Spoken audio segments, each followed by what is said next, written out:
So I want to ask you, the people that know you though, what Yeah. I get into this with folk in my life because the way I look at family is radical. Yeah. Say more. I Say know it's more. Say more. radical. I know it's radical. I don't believe just because we're related that I owe you my time and my energy. I don't believe just Yeah. because we share DNA that you deserve to be in my life if you Yeah. are not uh being in my life without toxic behavior, right? So I am the cutoff queen, so I would just say that I do that with friends, but I also relatives can catch that as well.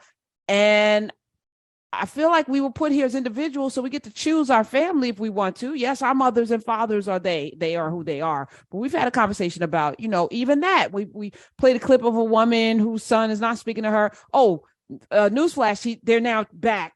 So the son reached out after she went on social media. She was saying how she doesn't pressure him. It's been like, I think 10 years or whatever. He wasn't talking to her. And she was like, and I give him space because I know I did some things that harmed him, and Yeah. I was an alcoholic. And so, he has the right to not talk to me if he doesn't want to. Where do you sit on that? And it's not about forgiveness for me or unforgiveness. It's I value my time, my energy, and my space. And if you are a drain on any of that, I got one life to live. I don't care if we're related. You won't get to be that. Yeah. Well, you're not going to find any opposition from me on that one. I mean, what happens is that we have to value our emotional, spiritual, psychological, and physical well-being enough to create boundaries, even for persons, as you said, who are relatives. Now, let me tell you this. You got a great example of this in scripture with Jesus, when he's in there teaching and being radical, and the people come and say, hey, Jesus, your mother, your brothers and sisters, they're out there for you. He says, who is my mother?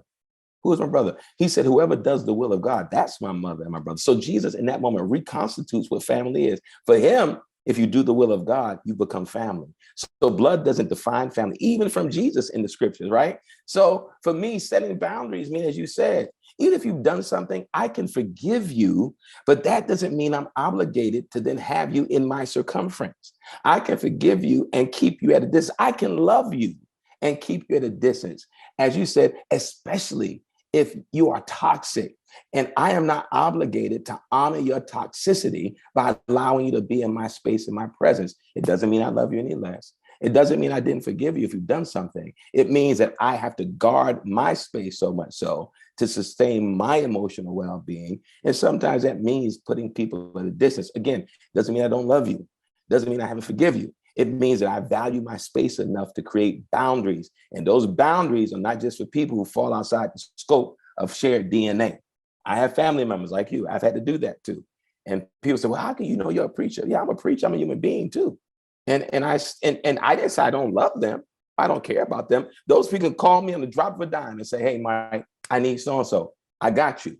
But I also know that to have sustained engagement with some people in my presence can become problematic for me. Can't do it. Thank you. I was already going to do it, even if you told me I was wrong.